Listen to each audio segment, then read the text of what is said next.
My tears are not enough, nor even my prayers. Unlike my pockets, my compassion runs deep. Still, this is insufficient in the face of realities that stifle, strangle, and kill.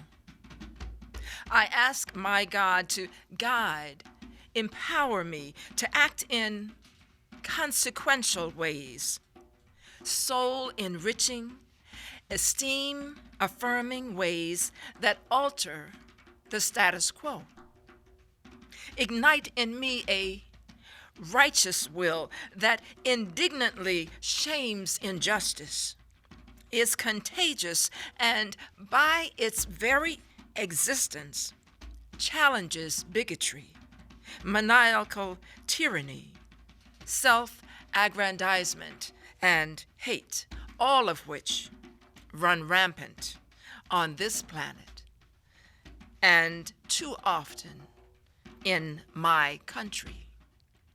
I lift my voice against them, not softly or with plea, but with rancor and rage. For I too am afflicted by the influences, the swill that swirls about me. I too am made jaded by existing in this degraded humanity, which is our world.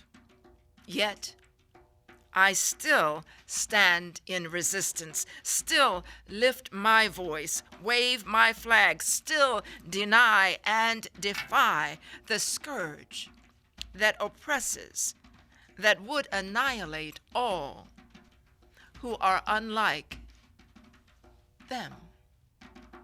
My strength may seem insufficient in the face of such huge opposition, but still I come. My voice may seem a whisper to some, but I persist, still sing my best song of love. My words are victorious and, yes, contagious, for they are words of life. They come from a soul connected to power greater than any from dungeon or abyss. They radiate with light. That power showers down an unstoppable rain, bringing life to all it touches. These are my words, my song of life, and I share them freely, powerfully with all who seek strength to save and set free. They grow even amid these days of doom and gloom. Watch my words bloom, catch hold of their fragrance as they blossom into bouquets. They have a power all their own, but as amazing as they are, their power is not fully unleashed until they join with yours. It is then they become undefeatable, shifting paradigms and axes, awakening and changing hearts, minds, and consciousness to heal a wounded world. License and registration, he can sense your aggravation. On the head of the fallen Remind me that angel. this is a team effort. Remind me to keep going. Time, my shirt. Did you know that your hands came with a ripple effect? Like silk. We got the same dreams. I mean, blood, sweat, and tears win by any means poetry. Sway, look at me. Is a piece of the pie too good for me? Some may call it rock the mic. We call it poetry. Hello, welcome to Sojourn with Words. I'm your host, Sistah Joy, and we are very pleased and excited to have our guest on today. I'm speaking of the lovely and very talented Ms. Brenda Bunting. Now, of course, Brenda is no stranger here in Prince George's County, although she left us for a while, but she's back, and we're very happy about it. Brenda Bunting is a poet, an author, and an educator, and she comes to us with a particular focus for her messages in the poetry realm. First of all, Brenda, welcome to Sojourn with Words. Thank you for having me, Sister Joy. I'm happy to be here. Well, we're happy to have you. Brenda, when you talk about poetry, what brought you to poetry at the very, I understand, early age of 12, maybe? Yes. Okay. I started writing poetry when I was 12 years old. I was a closet poet for several years. I was just writing poetry. I wouldn't show anybody my work, and just very shy. And as a child. Yeah. And I was in actually an English class in Neptune, New Jersey, and I heard "We Real Cool" by Gwendolyn Brooks. Yes. And before that, I loved Shakespearean sonnets, but that was the first time I ever heard a poem that sounded like me, and I was like, wow. Yeah. I could do that. Absolutely. Yes. And that's one of the beautiful and powerful things about poetry. Absolutely. We all can have our voice resonate through poetry. Now, okay, so you were talking about Gwendolyn Brooks. Yes. How many poets has she inspired? Oh, countless. So, for sure. So, going from Gwendolyn Brooks, were there others that you gravitated toward, or once you got older that you particularly were fond of their approach to writing or their message of writing? Yeah, I was just taken on the poetic journey, and majored in English in college, and just fell in love with the Harlem Renaissance poets, Langston Hughes and Countee Cullen and Claude McKay, all of them, and I was just blown away by the power and the demonstration of knowledge that they got through their messages. Right. And then the Black Arts movement with Sonia Sanchez and of course, my favorite, Gwendolyn Brooks. I actually met her. As did I. Yeah. I was very young at the time, but yeah. Okay. And I remember just being so blown away by her, and she just thought it was funny. She just kind of patted me, and it's like, right. well, we all can do what I'm doing. Yeah. She was very humble.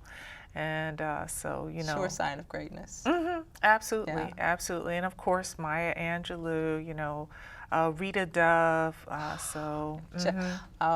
don't get me started.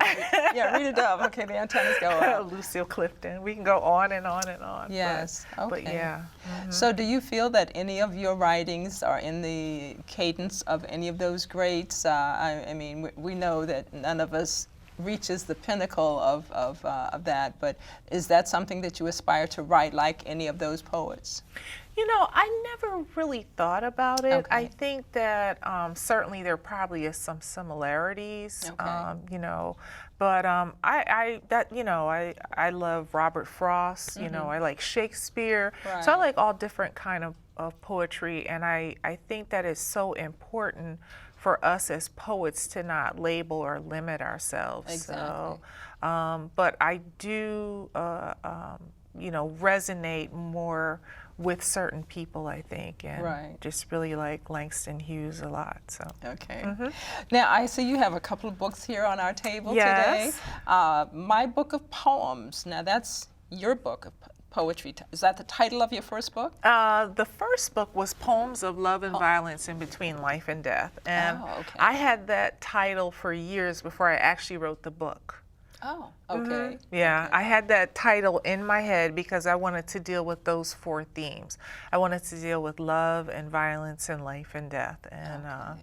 Powerful, each exactly. Each 4. Yeah. I don't know why I decided I wanted to do them all in one book, but that was what was in my head at the time. Well, when you're first coming out the gate, I know about not wanting to be pigeonholed to say you only write about X when right. your breadth is much broader. Okay, now I understand the Daily Abuse is another book that you, now is that your work or is that an anthology? So that's an anthology. So The Daily Abuse and then Moving Beyond Mars, these two are anthologies. And, you know, I am a survivor of childhood sexual abuse. I'm a survivor of domestic violence. And so, of course, my writing reflects those themes. And, you know, I have a poetry workshop that I do. And I just think it's very important. And, you know, there's a time I feel like now, like never before, for victim voices to be heard. And I just think it's so empowering. It's just really, there's nothing like to be able to say this was wrong, you know, and for it to be validated, and you know, to not have shame. You know, you have shame, but you know, just to have, this was not you. This was done to you. Right. And so oftentimes the persons who are survivors of these experiences carry a weight that is displaced. Right, because exactly. it was through no action of their own. So I Right. totally understand what you're saying. Yeah. How frequently do you do these workshops, and how can people learn about them? So I used to do them with Survivors Justice Movement, and the lady who actually started that, she recently moved away. Oh. But I would do one or two. We still have the Facebook page, Survivors Justice Movement. Survivors Justice Movement. Yeah, on Facebook. That's the most up-to-date and accurate way to find out about anything. And you know, you can certainly send a message to, her name is Aderne Lopez, but I would do one or two workshops a year, Reclaim the Broken Pieces, but I don't have to just do them through the Survivors Justice Movement, you know what I mean? So a person or organization could contact you about hosting or sponsoring or facilitating a workshop. Yeah, I absolutely would do the poetry workshop, and everybody who's ever went, they always say, you know, it's been very healing for them. You know, they never thought about writing poetry in a way to express the things that happened to them. And then I also do, there's another group, Sisters of Serenity. I usually facilitate a poetry event with them, and that's October is Domestic Violence Awareness Month. Yes, so I usually will do something during that time period as well. Well, we look forward to hearing about it, and make sure that you let our viewers know. We can certainly post it on our Facebook page to spread the word about upcoming workshops and activities in that arena. So thank you for sharing that information. Oh, absolutely. Okay. Now, Brenda, I know you are also one of the alumni of the Poets in Progress reading series that former Washington, D.C. poet laureate Dolores Kendrick, who's now deceased, she initiated it and ran it for years before her passing. Yeah. Now, what was your experience with the Poets in Progress reading series? Didn't you love Dolores Kendrick? Yes. What's not to love? Yes. That was a fabulous spirit, I tell you. Yeah, it was so encouraging. That's one thing, you know what I mean? And to first be recognized by someone of such talent, and then, you know, to recognize that, you know, you're kind of considered, you know, your work and your writing and how you express yourself well enough to be a poet in progress, you know, with the program. And it was just, I mean, any activity, event, anything that I did, it was just, it was powerful, it was encouraging. It lets you know poetry will never die. Yes, especially when it's hosted at the Folger Theater on Capitol Hill, which is her venue that she hosted and brought the community to poetry at that fabulous facility. So thank you for that. And I understand that you have been recognized, let's see, Bridgewater College International Poetry Festival. Oh, that was awesome. Yeah, Stan, oh my goodness, I can't think of his last name, Professor, and I don't want to call it by the wrong name, but he reached out to me and asked me if I would come and as an invited poet to Bridgewater College. And I was blown away because I was like, how did you hear about me? Okay. And it seemed like, he said some vague things, but I met one poet, just excellent, from the Democratic Republic of Congo. I met another poet, I can't remember what country in Africa so it's was. not a stretch to say that your work is probably known abroad. Yeah. Absolutely, absolutely. Yes. Well, we're very happy to have your poetry to be a part of Sojourn with Words. Today, we're going to hear some of your work. Certainly, we want to ensure that viewers know how to contact you. So, is there a website, or how do viewers contact Brenda Bunting?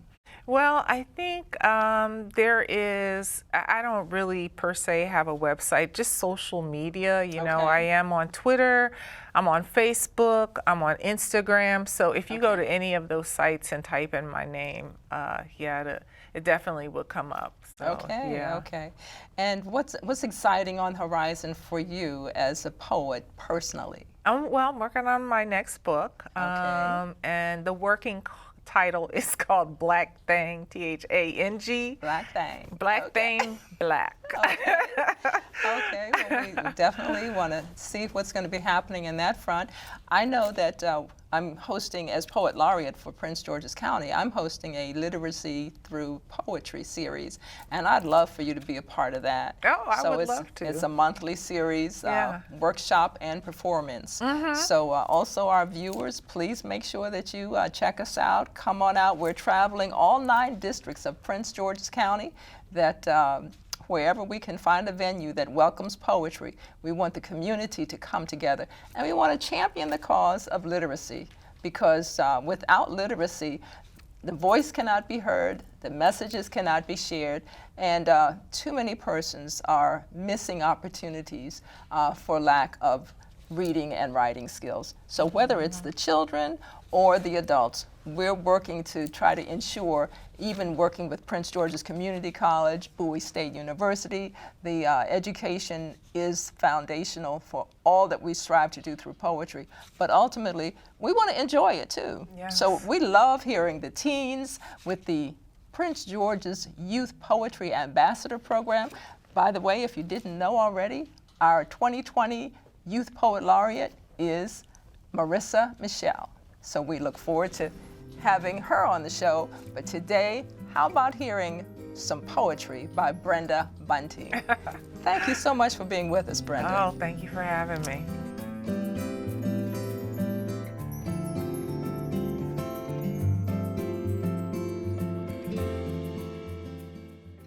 I know the African stood on the sands of his land and he breathed freedom once. He resonates in the drumbeats of my heart. He kissed my skin with mahogany and wrapped my head in lamb's wool. In this past tribal era, warriors weren't led sheep-like to the slaughter. They lived in the land of the elephants and battled the mighty lion. Watched the baobab sentry silhouette against the fiery beauty of glistening sunset. The red stain of slavery flowed freely from this continent as sisters and daughters were caught, with clawing hands on bending knees. From greed and cruelty their eyes did bleed. Ships of crying cage cargo, the trailing human feast, as marine animals and sharks taste of men turned to beasts. They were squeezed through this foul, watery canal of the Middle Passage, this Middle Passage that birthed them into a new existence of being called less than a child of Adam. Taken through the ocean's tumultuous swell, this Middle Passage, the Middle Passage, they are saturated in digestive waste, emptied onto a strange land to begin their sentence in hell. The forced migration of my ancestors and kin, survivors of capture in this system of sin. The unending, backbreaking work, the torture and experimentation, the murder and mutilation reduce peoples of many cultures into one population, branded and labeled by the color of their skin, their history lost and forgotten. Yet these stolen tribes adapted and even thrived, sung songs of meeting in harsh cotton fields. To the Underground Railroad is where many brave souls would steal, slipping away under the cover of night. With fear in step beside them, they risked everything and took flight, risking death and capture again. One after one, silent protester opened their homes to the most hated of men.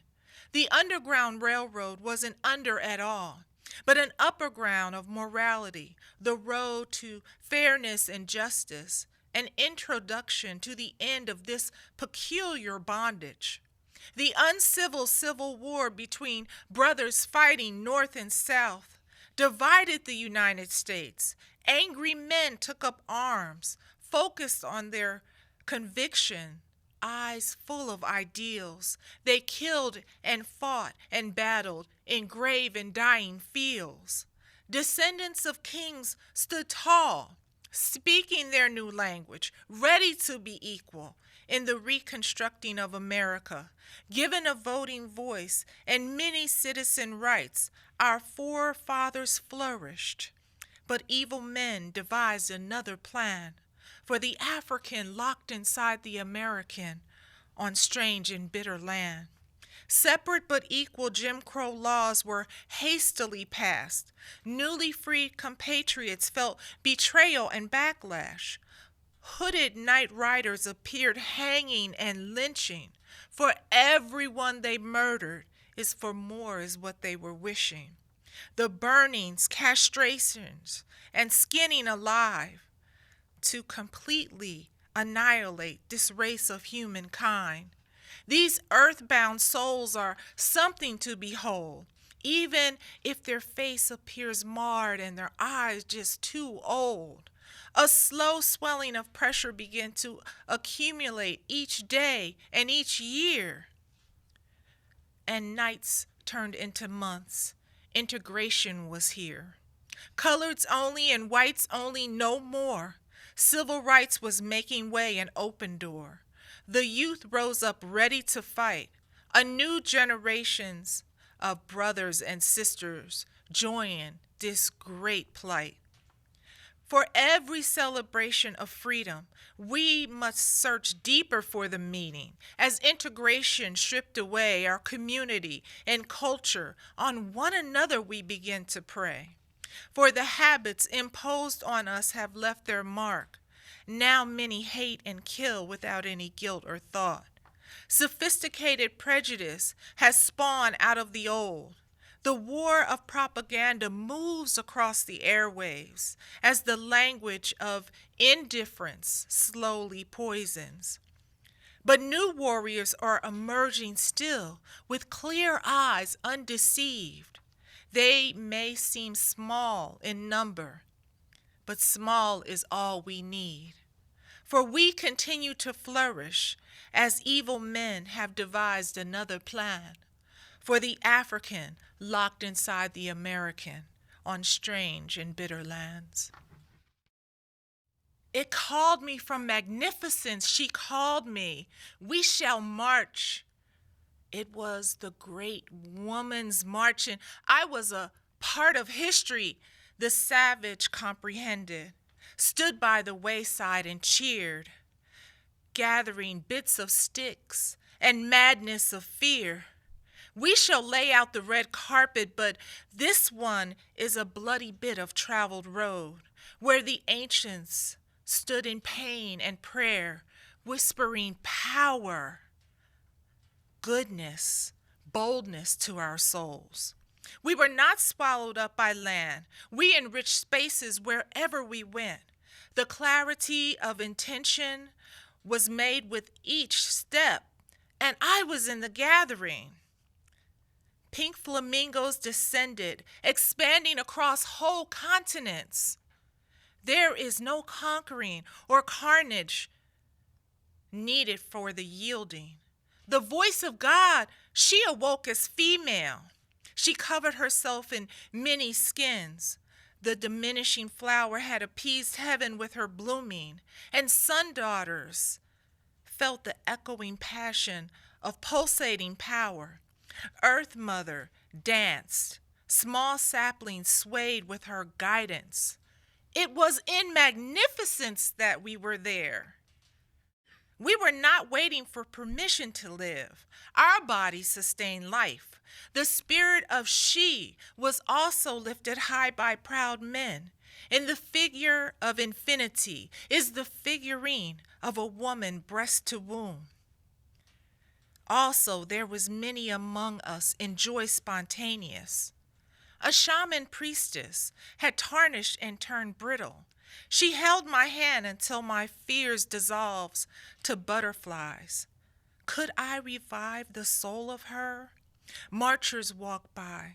The eyes of children have all the answers, and our healing, all of our healing, is exquisite. And I continue to swallow the unnatural truths, hating the sound of my vocalization, swallowing the European image of beauty, despising African nations, swallowing mental slavery imposed by the media hypnotic signal beeping in my home every day. I swallowed tuning into the family ideals, no longer recognizing reality TV was not real, but I just stood there, an unblinking idiot, captivated and exposed. Do you like me? I swallowed. I know you don't, so I won't ask. So my voice won't sound like the reedy thread of a learning guitar player who has no skill, but I will hide and pretend to be the laughing friend, the crazy jokester who is the life of the party, for my struggle is to find the courage to speak, to say what is relevant, to regurgitate my meat. Have you ever spoken steak, said something so powerful you made another person shake? You and them together experience the power of knowledge and understand that that is some divine-ish man. And I continue to swallow. You can't swallow and speak at the same time. Find me the lyric inside of the rhyme. I don't trust the sound of my own voice, for I have lied for many years. Lied in pain and weakness and fear that my non-artificial self would be rejected. So I piled on layers of protection and began the mountain climb once I discovered poetry, until I found not swallowing all of the time. The suffering of the naive will never end as long as corruption continues, my friend. And I continue to swallow. It was easier and safe. It was comfortable and more familiar, but one day at the grocery store, I saw the bruised fruit crushed under the ripest choice and screamed in my heart, no more. I wanted to die. I felt so sick inside. I had to leave. I could not stop what was coming out of me.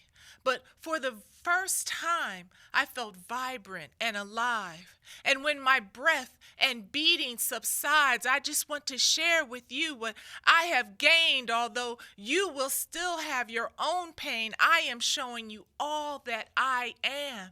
And if you don't like it, I completely understand, but I love me. A poet who's found her voice.